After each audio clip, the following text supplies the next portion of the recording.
All right, so we are going to go ahead and get started. I'm going to introduce my kids to you guys so they can go back and sit down and watch their Saturday. My name is Friday and her name is Saturday.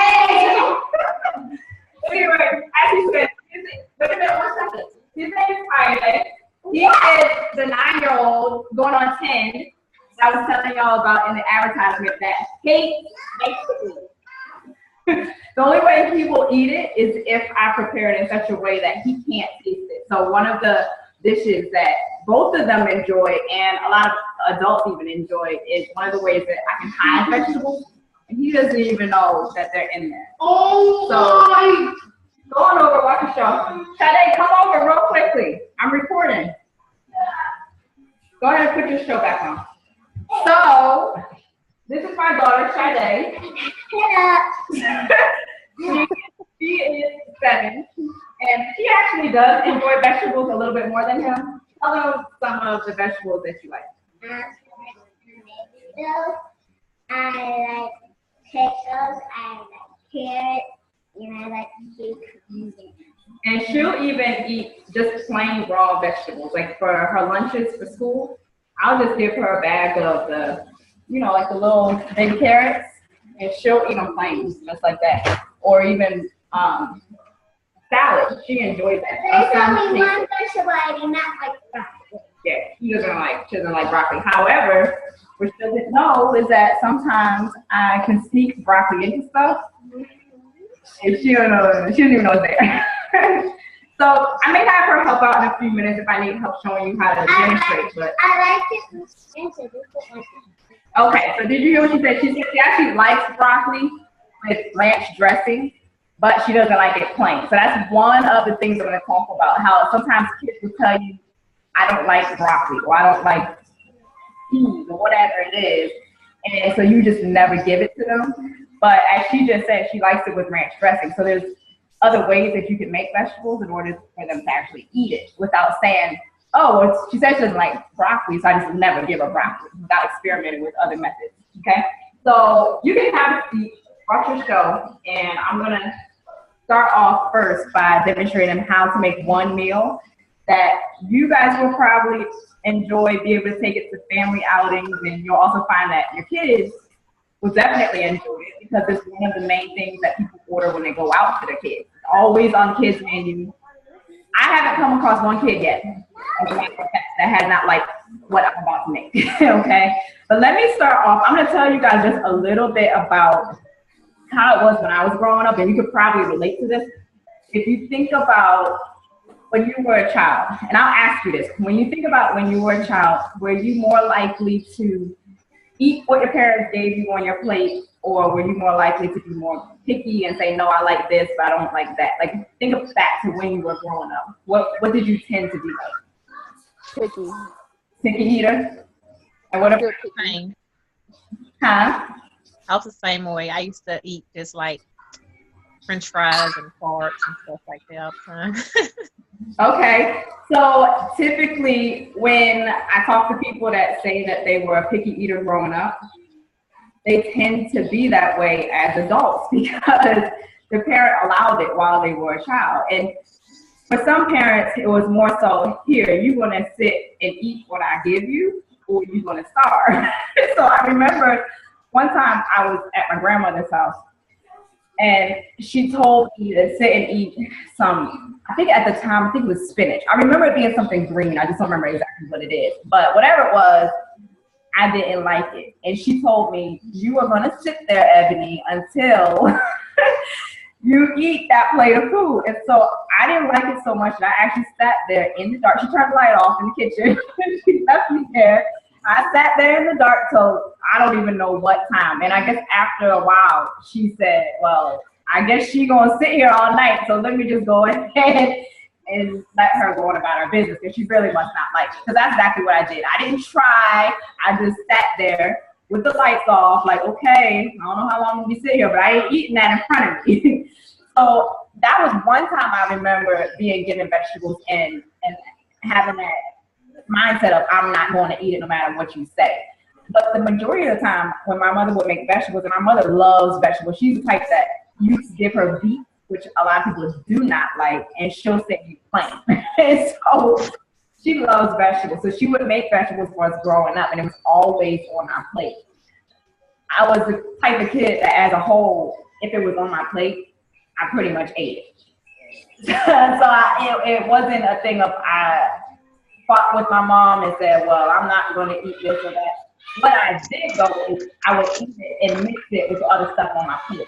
So say for instance, she made some spinach with mashed potatoes and fried chicken, for example. I would mix it in with mashed potatoes and make sure that I took a bite of fried chicken as I was eating it to make it better. But I wasn't going to argue and fight with her. It was kind of like, okay, this is what's on my plate, this is what she expects me to eat, and I'm going to eat it.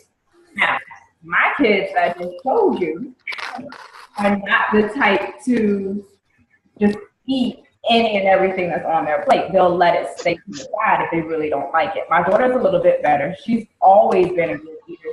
She was 6 months old. She was a good eater. I remember my mom coming to visit, and she said, oh, she's a really good eater. She pretty much will eat whatever I give her to the most extent. My son, on the other hand, will always leave stuff that he doesn't like on the side of his plate. So I've had to learn how to make food so that they're still getting their nutrients. And it's still, a work in process and progress. You don't always eat 100% perfect, but I will tell you that when I prepare vegetables in such a way that they're savory and have enough seasoning and a variety of seasoning, he's more likely to eat it and not complain. So one of the things I wanted to show y'all how to make includes butternut squash, carrots, cauliflower. If you wanted to put broccoli in, you could, but the main ingredients are carrots, butternut squash, and cauliflower. And we're gonna add in some shredded cheese. I'm gonna make sure you guys have this recipe. I'm gonna add in some shredded cheese. Okay. And I'm also gonna add in some organic butter. And I'm gonna add in some cashew milk. So with the ingredients that I just mentioned, tell me what you think we might be making. There's another ingredient, but I'm not gonna tell you that part yet. So it's butternut squash, carrots, cauliflower. Then we've got cashew milk. And it could be any milk, but I'm using cashew milk. You can use almond milk. Cashew milk. Okay. But you can use any type of milk. So don't get hung up on it being cashew milk. I'm just using cashew milk, but it could be coconut milk, it could be almond milk, it could be regular cow milk. I'm just using cashew milk. Butter. And then salt and pepper. I left out one of the main ingredients on purpose. I have no idea what that could be. Do you have any clue what I already said? I'm lost. All right, guys. This is one meal that many kids love. So think in terms of what is one meal that almost any kid you talk to is going to say, oh, yeah, I like that. And it's very popular at Thanksgiving, Sunday dinners. Mac and cheese? Huh? Mac and cheese? Yes. Are you serious? Yes. This is macaroni and cheese? Huh? This is macaroni and cheese? Yes. What? Y'all looking at me confused, like, how is she gonna make macaroni and cheese? I don't understand. Yes. So again, the ingredients I'm about to show y'all is butternut squash, carrots. So just like regular bag carrots, I'm gonna show y'all. Regular bag carrots, these are the baby carrots, but you can use the little shredded ones or the carrot chips, doesn't matter. Or you can just use a regular plain carrot, just cut it up. This is a lot easier. So we're gonna use carrots. I have bought a bag of broccoli and cauliflower. I'm not using the broccoli this time. I'm only gonna use cauliflower, but you could just buy a little bag of this if you didn't want to buy the whole cauliflower and cut it up. This is, so it's already a little bit soft. Add regular cauliflower, okay? And then Have y'all seen what a butternut squash looks like or bought it in a store previously? No. Okay. No. Just go to the regular squash section and you'll see butternut squash, you'll see acorn squash and spaghetti squash. Usually they're all right there together. If you're, since you both are in my Facebook group, you'll see that I took a picture last night while I was at Target. The butternut squash is actually right there in that picture. But this is what one would look like if you baked it. This is all messed up because I scooped all the stuff out of it. But if you baked it and then cut it in half lengthwise, this is what it looks like. So it looks very similar to sweet potato. If you were making sweet potato, you'll notice that there's seeds in it. See, all down here is seeds. So you would scoop that out if you wanted to. I was real messy with it because I was trying to be quick. But all I did was take a spoon and scoop out the squash part. I've got my blender here in front of me. I just scooped out all of that part because that's the part that I'm going to use, that I'm going to blend in a minute, and just put it in the blender. So what's in, I'm going to show you guys this blender real quick. What's inside of the blender right now is the butternut squash. That's all that's in here right now. And then I put, and don't forget, I'm going to make sure that you have the recipe. Right now, I'm just showing visually look what it looks like, but don't feel like you have to write everything down. So this is the butternut squash, and I just put regular sea salt in it, just so that I got a little bit of salt going through as I blend it, okay? And then I showed you that I had the carrots and cauliflower. So what I did was, to make this softer so that when I blend it, it's a little bit easier to blend, I put carrots and cauliflower. I put carrot and cauliflower in the pot to make it softer. So all I'm going to do is mix this in with the butternut squash. Oh, and I seasoned this too. I put salt in this as well so that, like I said, as I blend it, it's already got salt on to it. So if you notice, this is a lot of nutrients right here just by itself. This is a lot of nutrients just by itself. This is the butternut squash, the carrots, and the cauliflower, all in here. So the butternut squash, is it sweet? It's got a, yes, it's sweet. It's kind of, let me taste a piece so I can give you a more accurate description of it. It's kind of like,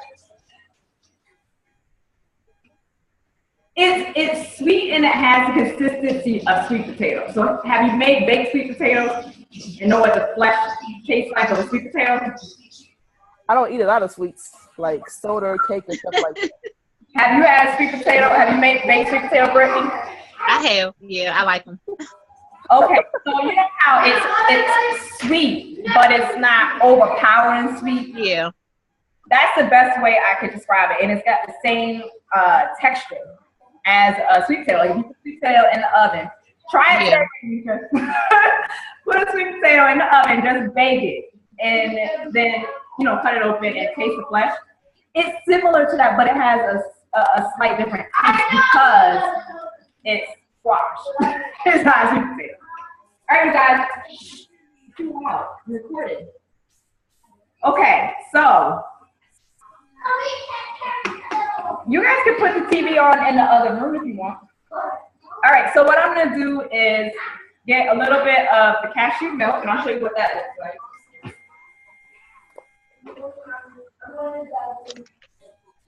All right, so this is the cashew milk that I use. I've seen it. Is it good? Huh? I've seen it. Is it good? I'm gonna let you try it today, and you can tell me. Okay. I like cashews, but I've never had the milk. Huh? I said I like cashews, but I've never had the milk, you know, cashew milk. If you like cashews, you'll probably like it. It's real creamy. I don't generally drink a lot of milk plain. So the reason why I can say that I like it is because I'm usually putting it in other stuff. I don't eat a lot of cereal, but what I've noticed is that my kids used to eat or used to drink regular cow milk, and I stopped it. I said, let me see how much they enjoy almond milk and cashew milk, and if they like that, I'm going to continue giving it to them because it has more nutrients in it. And so far, they've not said that they don't like it. So it's got a creamy texture to it. I mean, just try it. It's hard for me to tell people, yeah, it tastes good or not, because you know all of our taste buds are different. But yeah, it's really good for if you're going to eat cereal or if you're going to make oatmeal or if you're going to make certain smoothies. It's really good for that. I very seldom would just pour a glass of milk. The other day, as a matter of fact, my daughter went into the refrigerator and poured some glass of almond milk and just started drinking it. I very seldom do it, and it almost is funny to me now. You're watching her do it because I don't do it. But just try it and see. So what I'm gonna do is pour a little bit of the cashew milk in the blender. Now, if you were doing it, Sade, turn it down just a little bit. I can't hear. I'm recording. I'm gonna pour just about a cup of cashew milk in. And then while you guys are making the blend part, you would already be making your noodles. Okay. So instead of using the regular elbow macaroni noodles, what I use is these veggie rotini noodles. Can you see that? Mm-hmm. Yeah. This is another way of getting in additional vegetables that typically you or your kids wouldn't necessarily get in if you were using the regular enriched noodles. You guys, hold on one quick second. One quick second.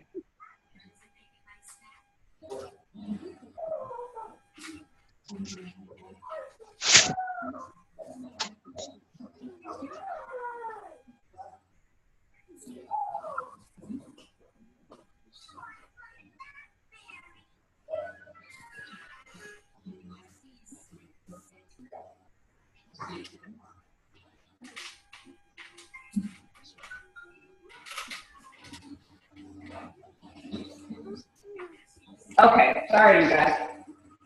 I had to take care of something real quick. And my daughter, I don't know what was going on with her, so she's now watching TV somewhere else. Okay, so anyway, I added in just a cup of cashew milk, and I'm about to blend this.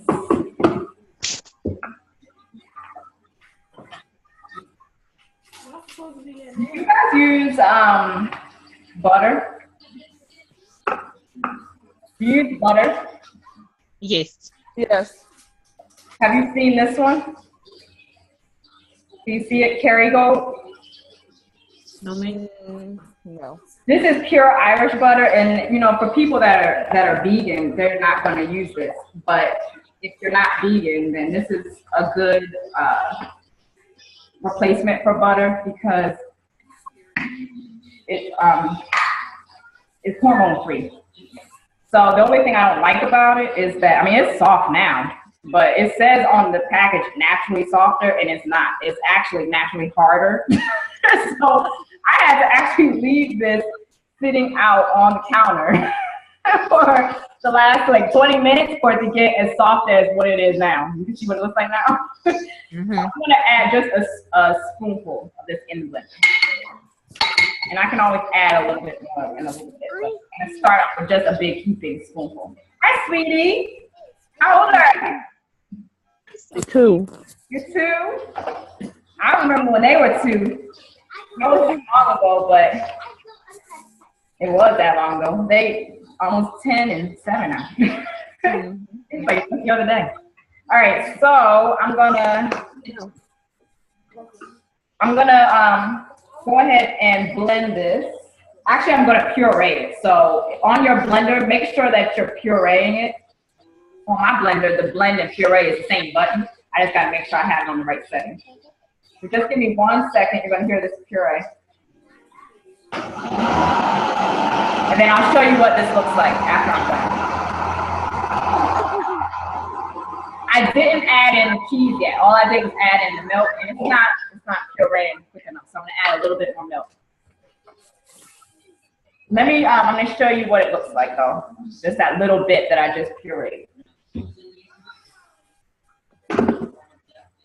See what it looks like so far? Mm-hmm. I had to add a little bit more milk so I can get it to blend a little bit better.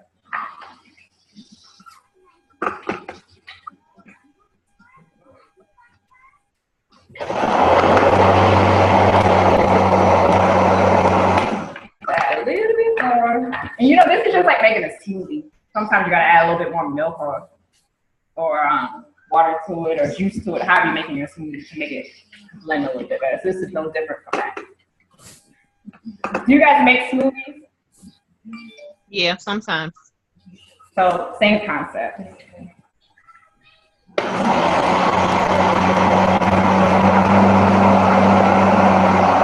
now it's finally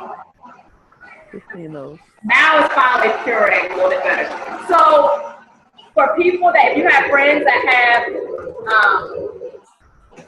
babies still, that they want to make their own baby food, this is one way that people will make baby food. I mean, they might not add in that butter, but this is one way that people will make baby food instead of buying the Gerber.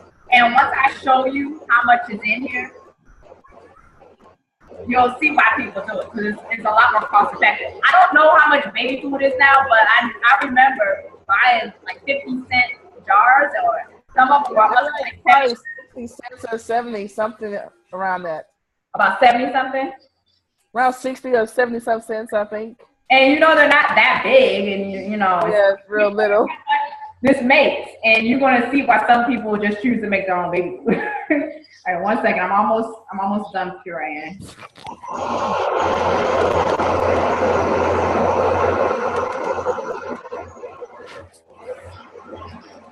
I wish I had known to do this when my kids were babies. When they were babies, I was still eating Pop-Tarts and sugar cereal and everything else that wasn't healthy. Yeah. I really didn't start eating healthier until my daughter was born. I'm 37 now. I'll be 38 in December, and I didn't actually start eating healthier until my daughter came along when I was 30. But it was a process to eat more and more healthy food. So when they were babies, I wasn't concerned about health. I was concerned about just what can I get that's convenient. I kind of gradually went into eating healthier. And one of the main reasons why I started doing it is because my weight came off pretty quickly. I gained about 40 pounds when I was pregnant with my son, and it came off pretty quickly. But then when I had my daughter 2.5 years later, the weight wasn't coming off quite as quickly. So you know how you go online and you start to research like how to reduce belly fat and all those different things. So I would go online and everything pointed to the same thing. Eat fruit, vegetables, drink your water, eat your whole grains, you know. So I started looking at different meals that I could make that were healthier than what I was used to.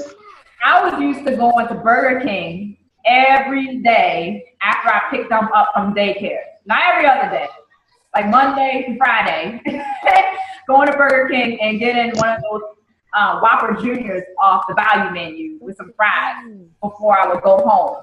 So for me to now be making butternut squash, macaroni and cheese is a far cry from where I first started. All right, so I'm gonna show y'all. I just finished pureeing this. I'm gonna show you what this looks like. Oh. Okay, so I'm gonna show you what we're gonna do next. First, I'm gonna add in cheese because right now it's gonna taste like vegetable pasta instead of macaroni and cheese.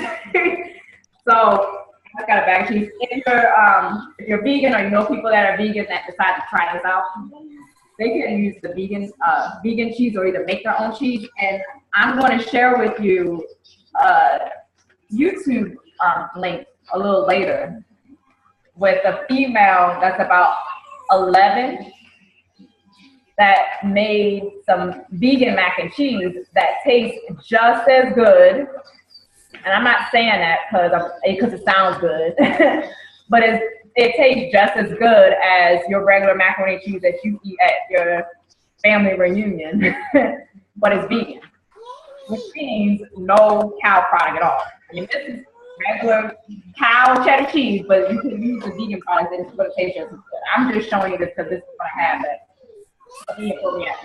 at the moment. Okay, so I've added my cheese in at the top. All right, and then I'm gonna add in just a little bit more milk. I'm not measuring this. You guys, when you make it, you can just do what looks right. This is as if you were making it. So I'm gonna now puree this.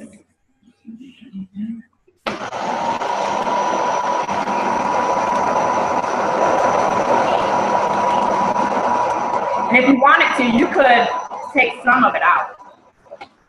You could take a little bit out and then puree the mac and cheese separately and then add it all together later and stir it. Blend it a little bit more in like a pot or a big bowl.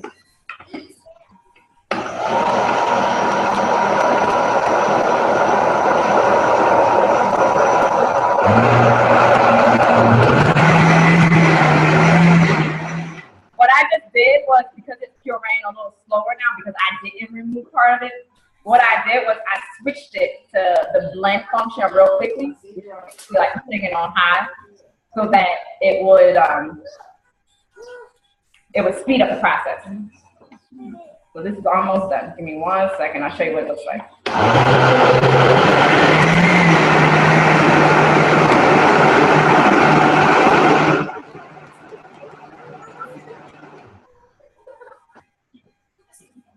All right, so this is what it looks like. Can you see that? Yeah. So remember what I told you earlier, all I did was, while I'm doing all this other preparation part, I made the noodles. So these are the rotini noodles, and all I'm gonna do is get something that I would typically use to make it in the oven. So I'm not gonna do it right now, but I'm not gonna show you all that process right now. But simply, all you do is just put the noodles in and pour this over top of it, just like you would do if you were making macaroni and cheese. Make sense? Yeah. So you have the layer of noodles with your layer of sauce blended in so that it looks appropriate. And what some people will do is they'll taste a little bit of this to make sure that it has the right amount of cheese in it or the right amount of salt in it or pepper or whatever before adding it to the noodles. Because once you put it in the oven, you're gonna put it in long enough so that it gets warm. So typically when you're making macaroni and cheese, sometimes people say it takes about half an hour to make. So you're gonna put it in the oven long enough until it's basically warm. It doesn't have to necessarily be all crusty around the edges. You're gonna make it just the same temperature and length of time that you would if you were making regular macaroni and cheese, okay? That varies for everybody depending on the size of the pan that you use. Like I said, I'm using this. So it's not gonna take quite as long as somebody that's big in a huge pot. But what you're gonna notice is if you put enough milk and enough butter and enough of the shredded cheese in it, you're not gonna taste the vegetables. But you just use an entire butternut squash, carrot, and cauliflower that ordinarily wouldn't be in it. And you know, of course, if you sat and you ate it raw, or if you ate it without cooking it quite as long, you're going to get more nutrients. But what's better, for you to add that to it and get some nutrients, or not add it, it is just cheese, milk, and butter. You understand what I mean? Right. So a lot of the foods that I would make for my son are things that he can't taste the vegetables in it. If I was to have him sit and just eat some carrot sticks, he would probably look at me like I was the worst woman on earth. But now it's in this blend right here. he's still getting his vitamin A and all the other nutrients that are in cauliflower and that butternut squash. Make sense? All right, I'm gonna do more of these so that you guys can see some other recipes that I make. I can't possibly show you every recipe that I have today. I'm gonna have more of these. So if you guys want to attend some of the other workshops that I do, feel free, because I'm gonna show you other snacks and other meals that I make. Put that on the table. Put that on the table, please. Now, I'm gonna get into some of the do's and don'ts. Okay. Because anytime you think you're trying to manipulate your child into eating the fruits and vegetables, but at the same time, you're not. They're actually the ones that are manipulating you.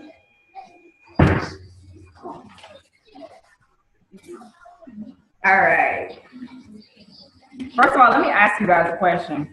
Renisha, let me ask you, your 2-year-old that I just saw, typically, what type of vegetables does she eat? And when you want her to eat vegetables, or was it him? Was it her or him? Her.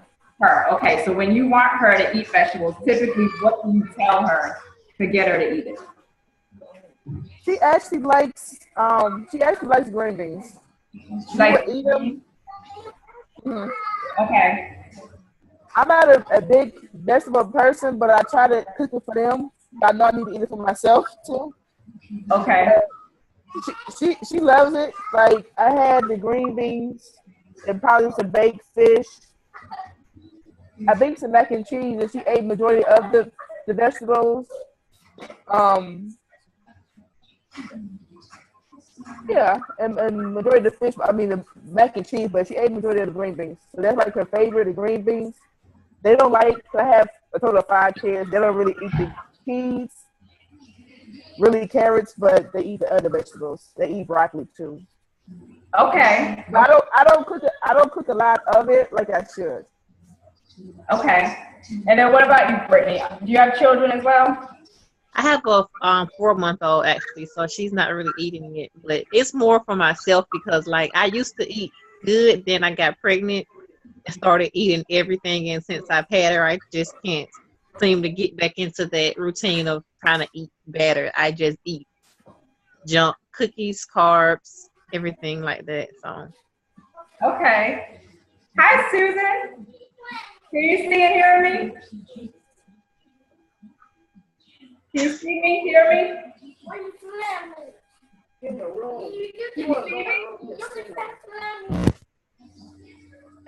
Wave if you can see and hear me. Make sure your music is on. You see us? Okay, you can see it? But I can't hear you. Okay, I can't hear you. Okay, so Brittany, what you just said is important because a lot of times people will say, well, I would give my kids more fruits and vegetables particularly, because fruits are a little bit easier to get them to eat. But they'll say, I would give them more fruits and vegetables if I ate them, but I don't like them myself. So that's the main reason why they're not eating them, because I'm not buying it. I don't like it. Okay. Right. Susan, can you see us and hear us? You can? Okay. Hi. Hi.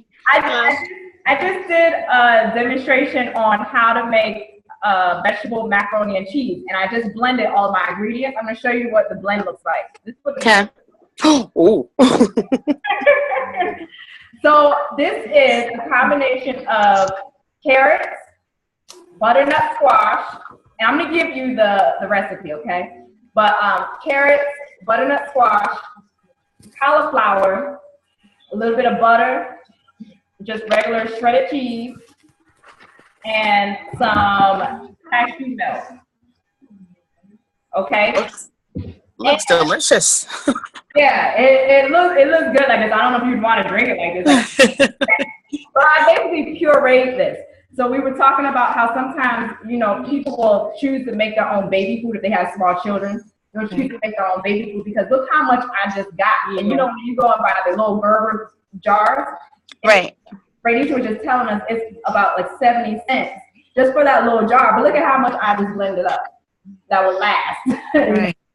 And you know, with babies, they don't mind eating the same thing all the time. So you could literally use this, and you don't have to make quite this much, but you could literally use this and give it to them daily for a week until it's all gone. Because sometimes when you freeze it like this, then when you thaw it, it's a weird texture. Right. You do one of two things. You could cut up all the vegetables that you were going to use and then freeze those vegetables, or just make a smaller quantity so it's not this much in here.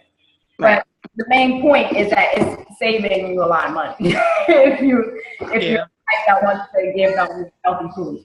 All right, so the next thing I was going to tell them are the do's and don'ts.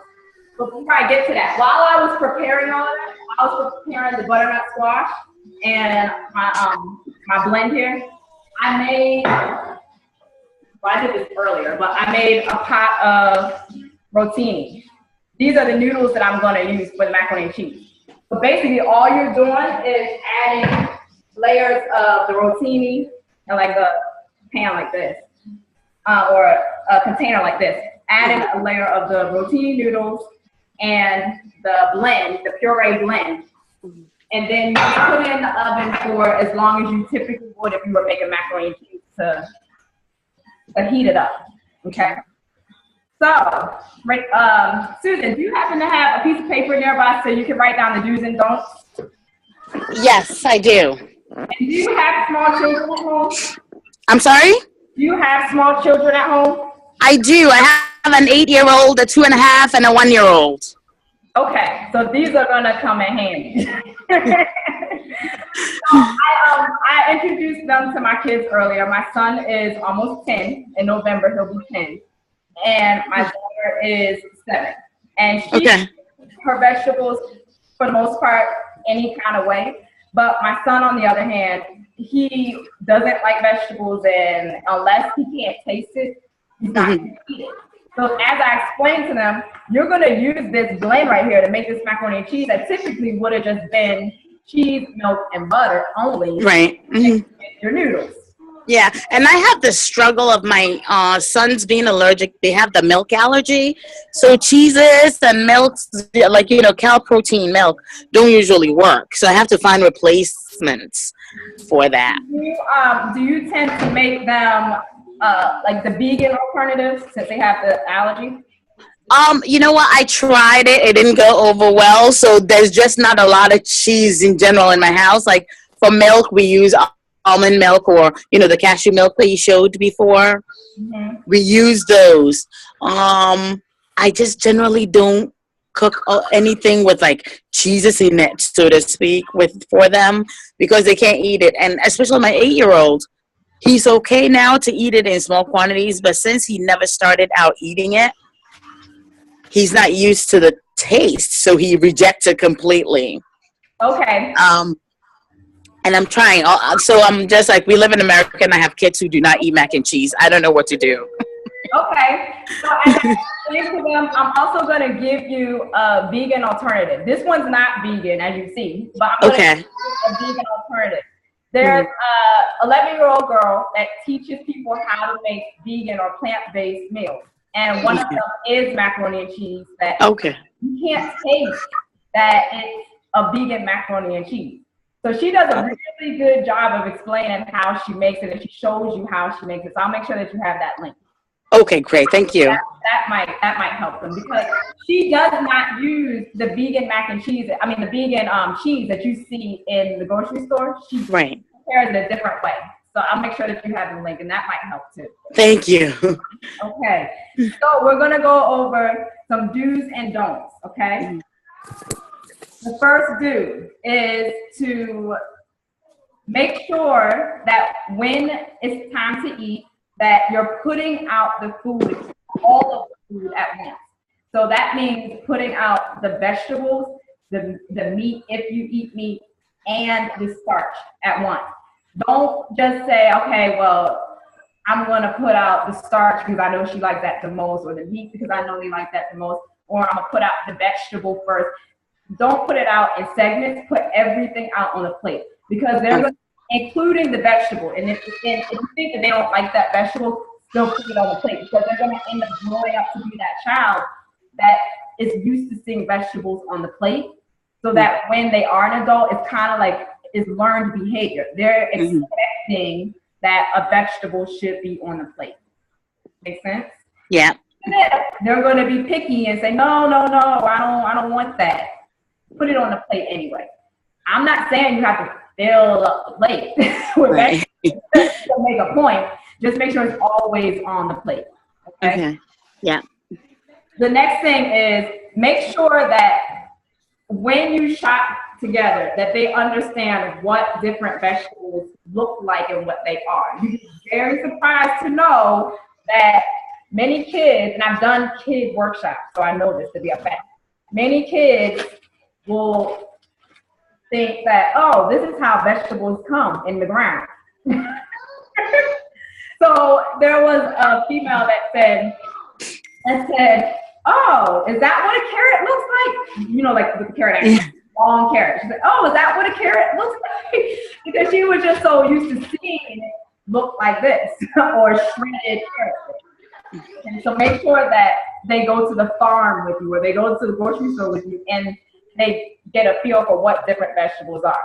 Now, for some adults, that is a real struggle, because they don't even know what different vegetables look like. If I said, you know, go over there and show me what the eggplant looks like, they'd be like, oh, I've heard of it. What is that? You know?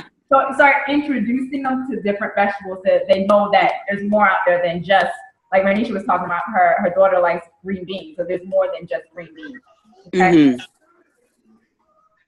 How many of you eat together as a family?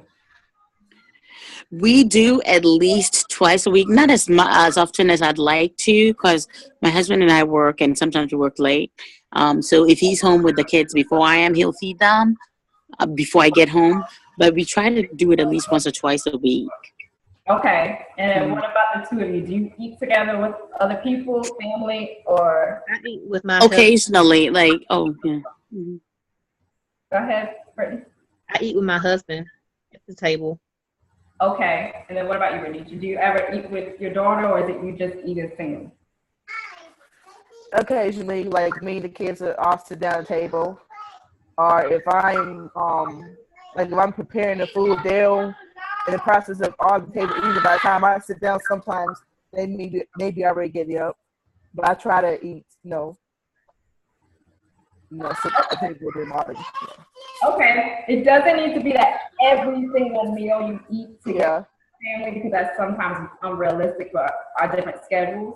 So make sure that they are seeing you at the dinner table all together, and that they're actually seeing you also eat your vegetables. Because if they're not seeing you eat vegetables ever, then in their mind it's like, well, why? My mom doesn't even You said that, I mean, you don't have children now that you're eating with, but you're still in the mode of eating together as a family. So just continue that pattern of sitting down and eating together, because it's more likely that they see this happening, the more likely it's going into their subconscious that, well, I see them eating it, so I need to be eating it as they get older, okay? For a long period of time, between high school and college, I really didn't care much about vegetables. I mean, I ate it just because it was learned behavior, because I thought that vegetables should be on the plate. I didn't care about them, but it was kind of like I was used to it being that way, and so that's why I ate it, okay? All right, so the next thing is another do. Make sure that you portion out just a little bit at a time. So instead of putting out a bunch of vegetables on their plate because you think that you want them to eat it all, just give them a little bit at a time and add a little bit more. Once they've eaten that little bit, they have that sense of accomplishment. Like, oh, I've eaten all my vegetables. You know, it might only be like little 2 to 3 little carrot sticks, but they feel that sense of accomplishment, that when you give them more psychologically, it makes them feel like I can eat more, okay? Another do. Make sure that you only give them a couple of options, and feel free to give them an option. So for example, instead of saying, no, you're going to eat that broccoli, it's okay to say, which do you prefer tonight? You're going to eat a vegetable, but which one do you prefer tonight? Do you prefer broccoli or the carrot? Then they feel a sense of being a part of the process. And I know this works because I've used it with my kids. Instead of me just saying, no, you're going to eat that spinach, you're going to eat this. If I give it to them as an option, you have this choice or this choice, they're more likely to choose which one they want, and they're still more likely to eat it. Make sense? Mm-hmm. Yeah. All right, so we're going to get into some don'ts. Don't reward eating vegetables with, or any healthy food for that matter. Don't reward eating healthy food or vegetables with a sweet food like cake or ice cream or popsicles. If you want to reward them with a food, reward them with a fruit that they like. So I'll give you an example. My son loves watermelon, loves it. Like if I gave him a piece of cake and put watermelon right next to it, he would choose the watermelon. That's how much he loves it. So what I've said to him in the past is, well, if you eat your whatever it is, whatever that vegetable is, if you eat your peas, then I'll make sure that you can get your watermelon after dinner. Do you know those peas are gone in like 2 minutes flat? So if you're going to reward them with another healthy alternative to cake or ice cream or any of this other thing. Okay. That becomes more difficult if they don't like fruit, but as a whole, every child is going to like some type of fruit. Yeah. The next don't is don't isolate them when you have a party and there's expected to be cake and ice cream around. You know, don't make them feel like, well, you have to. You know how sometimes you go to a party and they'll have raw veggie platter? Don't make them feel in front of other people like you have to eat your veggies in order to get that cake over there, because they're at an event. And what ends up happening is later on in life, it leads to closet eating and emotional eating. You don't want them to ever feel like they're quote unquote on a diet, like they're isolated from people, and that they can't have their indulgences when you're in the presence of other people at a public event, like a reunion or a birthday party or any other thing where you have people come into the house for a get together. Okay? Psychologically, that just kind of sets them up for emotional eating and closet eating later on down the line. Mm-hmm. All right, now, when you say no to a child, what are they more likely to do? Sorry, ask the question again, please. When you say no to a child, what are they more likely to do? Do it. That's what you're saying no to. Exactly. So children know that. They know that you're going to say no. And what it does is it makes them want to do that, whatever it is, even more. So it's actually a form of subconscious manipulation. that they're kind of like, okay, I'm just gonna, continue getting what I want, So instead of saying no, you're not gonna go outside if you don't eat your fruits and vegetables or what have you. Sometimes go along with their cues. It could very well be that they're not hungry at that particular moment. So if you think someone else just joined us, I'm not sure who it is, but someone just joined.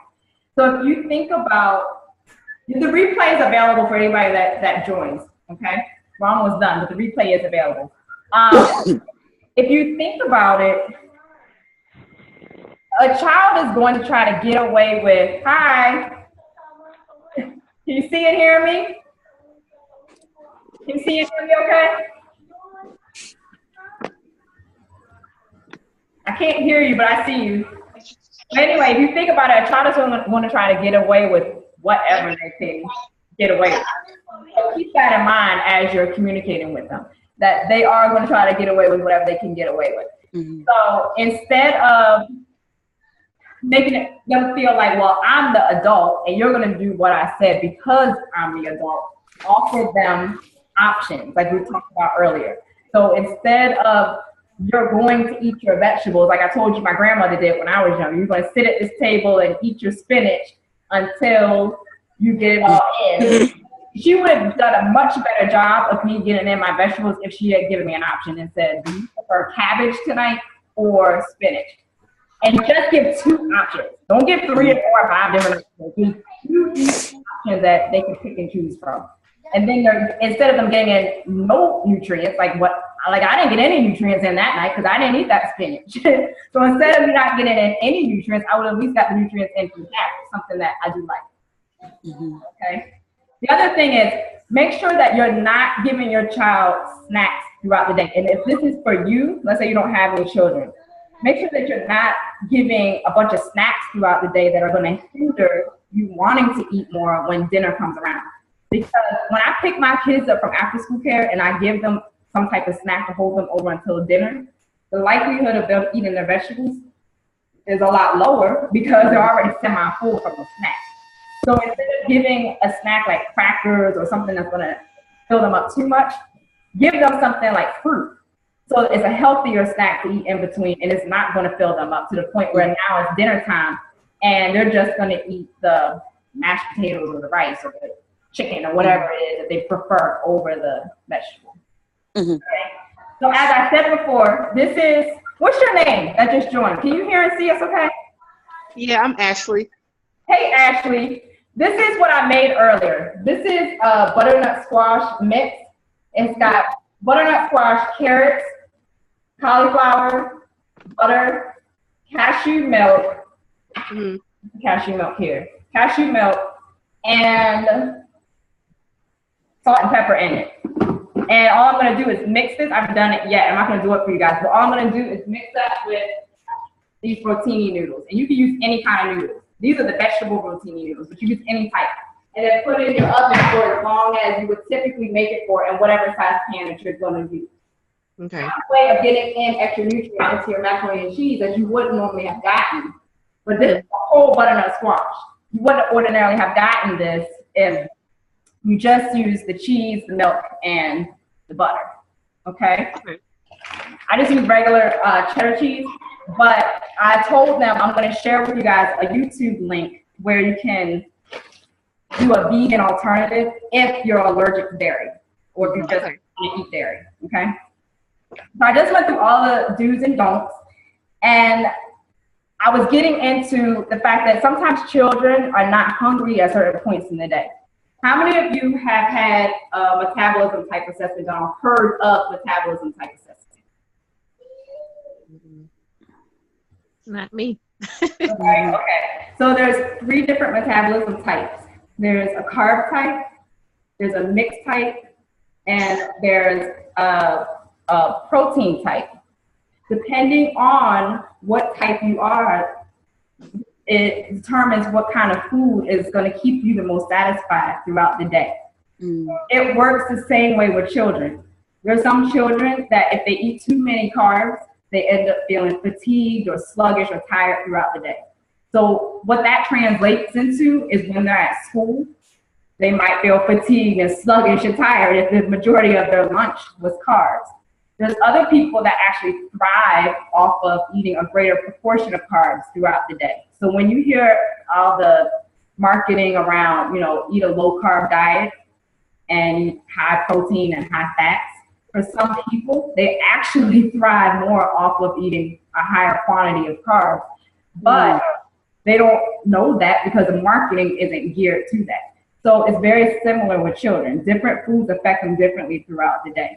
So one of the things that I work with ladies on is determining what their actual metabolism type is. And most people haven't ever done it because they just simply don't know about it. But I've noticed that the women that I've worked with, once they implement the metabolism type assessment, they tend to get results much quicker, coupled with exercising, but they tend to get results much quicker because instead of them listening to everybody else telling them, well, girl, just eat healthy and exercise. What does that really mean? Healthy is really a vague term. Instead of them just using eat healthy and exercise and trying to figure out what kinds of foods to eat throughout the day on their own, they use the meal plan guideline that I give them with their metabolism type assessment to determine what they can eat essentially throughout the day. And they feel so much better and they start to see the pounds drop a lot quicker than if they had just been continuing to do how they think that they should eat. Okay, I'm going to stop the recording. You guys stay on. I'm going to stop the recording because I don't want this to be too long for the people that are listening to the replay. But for those of you that are listening to the replay, if you are interested in doing a metabolism type assessment, contact me for a special because you listen to the replay. I'm going to offer you guys a special if you're interested in doing it. You can email me at Ebonie, that's Ebonie, Ebonie, at simplicityhealthstyle.com. So again, it's Ebonie at simplicityhealthstyle.com. And I'll be sure to get you the special on that. You guys stick around. Thank you for showing up because you guys are going to get an even better special. So thank you guys for sticking around. All right, but I'm going to stop this just so that it's not super duper long. All right, 1 second. Thanks for showing up.